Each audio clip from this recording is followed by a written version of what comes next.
Well, buddy, Sneaky Spider got himself another one.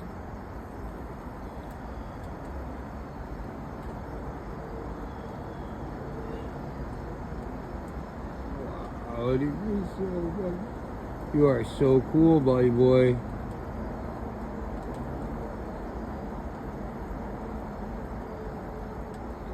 I wonder if he's biting him, injecting his venom.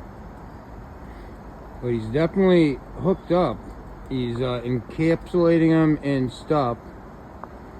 Pull up, Sneaky Spider. You gotta get some more lines connected to him so he doesn't fall.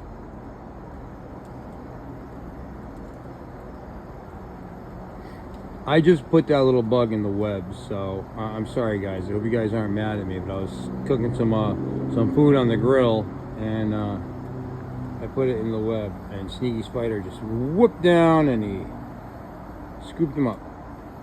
I wonder if he's suckling on his juices. Anyways, guys, that's it.